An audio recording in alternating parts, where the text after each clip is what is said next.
Welcome back to Cheddar Esports. Don't forget to subscribe to us on our Cheddar Esports YouTube channel. Yes, please do, guys, because otherwise we don't get paid. No, I'm just kidding.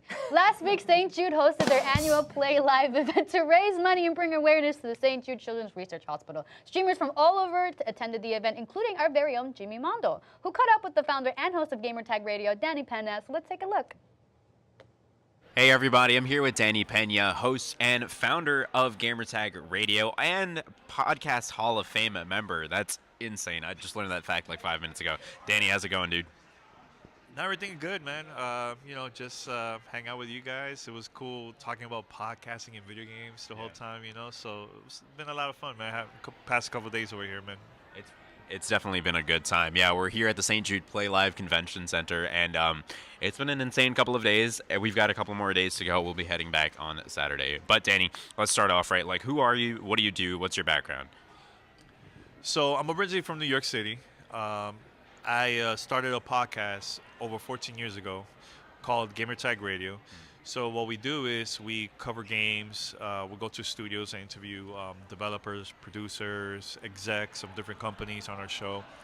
And yeah, it's been 14 years, man, just doing that. Twice a week we release a podcast, and we're everywhere, from like Apple Podcasts, Spotify, everywhere.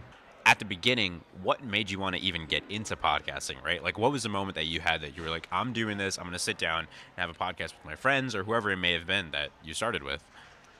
Well, I'm going to go back before GTR. Yeah.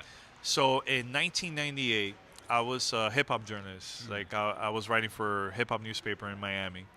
And I remember telling them, like, we should do, like, a radio show online because internet's coming up. It's, we just record on a cassette and just leave it playing 24/7.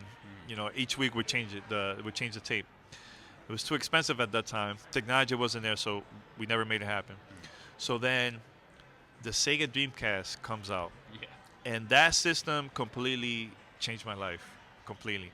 So I think like 2 years after the launch of the Sega Dreamcast, Phantasy Star Online came out, and I fell in love with that game completely. So for those who don't know, it's an RPG game, and you play with other players. You do quests, fight against bosses, but you're doing this through a 56K modem, no voice chat. Right. It was strictly keyboard. Yeah. So I love the community from that, and I was like, all right, I'm going to create a show. And I started a show called PSO Radio on mp3.com. So I uploaded there, and my first check I ever received from that was $500. $500, and that's how I started like the business. Like, man, I could start to make money, started making money with this, man, So I took a break. And then in 2005, I started Gamertag Radio.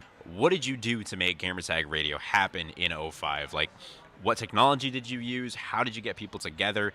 And what sparked your interest to make this happen again? So, as a content creator at that time, there was no iPhones. There was no smartphones at all. Yeah.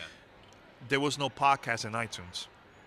So the only way people would listen to our show was they had to use the PC. So what I used to do, I had flyers. And I go to every store when there's like a major launch of a game. So let's say Halo. I go there before midnight, and I'll pass out flyers, and I record interviews with everybody who was there. And that's how I started getting the word out. Yeah. Because to me, as a content creator, don't wait for the community to find you. It's good for you to find your community, no matter where you're at. If you have to go out of town to go to like a convention so people can know more about you or the stuff that you do, that's a great start, So I started doing that. Then I went to E3, and I went there with my brother, and that was my first time in 2005. I went there, and I showed up with only $20 for the week. Right. At E3. The whole week. And the reason why that happened was because podcasting was so new, so I wasted all my money on a media kit. I started paying like for flights, hotel, rented a car, don't know why. So by the time E3 was about to start, I only had $20, so we were eating dollar burgers for the whole week. And that's how I started doing it. Now we're here at the St. Jude Play Live Summit. Why are you here? What does this event mean to you? I know we're here as media, but we've sat through a couple of great talks from great people, amazing stories, and we're going on a hospital tour. We're going to experience everything it means to be a St. Jude patient and what it means to have the St. Jude experience.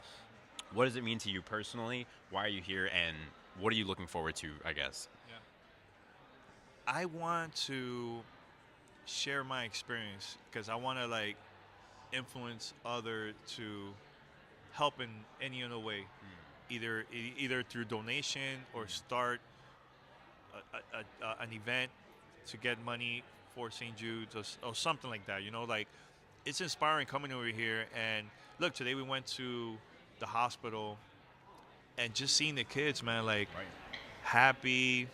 Like I got a little emotional as in some parts. You know, I didn't want to like make it, you know, too obvious. Like, I want them to feel comfortable. You know, the kids. Like, we had an opportunity to just play with the kids. We were playing Mario Kart, Smash, even Lego, right? Yeah. And it's cool to see them happy. Even their parents is like, you know, you can see that everybody's in a good mood, you know. But knowing what's going on in their lives is tough, man. You know, and why not share that experience with our followers, our community? Like let's get together and do something good, man, and give back. You know, I like about the thing that I really like about this is seeing a lot of content creators here, and it's not even about the numbers, like how many followers you have. It's more about like let's give back. Let's take our tools that we have, raise some money, and give back to St. Jude. You know, so that's awesome. That's why I'm here, because I want to just spread the word about it. Danny, Peña, dude, thank you so much for joining us here today. Host, founder of Gamertag Radio. It's been an absolute pleasure. Thanks once again. Thanks a lot, man. Hundreds of streamers are raising money for St. Jude throughout the month of May. So be sure to head over to stjude.org to find out how you can give back to this incredible cause. Absolutely. And Jimmy, you forgot award-winning filmmaker also. Godfrey is an award-winning filmmaker because he was in the Dominican Film Festival for a documentary on himself. Oh, yeah, that's dope. Yeah, it was a 10-year documentary that was created about him and his rise up. But enough about that. Up next, we dive into Fortnite gameplay with music artists Armand and Trey, and then we'll reveal the results to our Fortnite banning poll. You're watching Cheddar Esports. Playing Fortnite.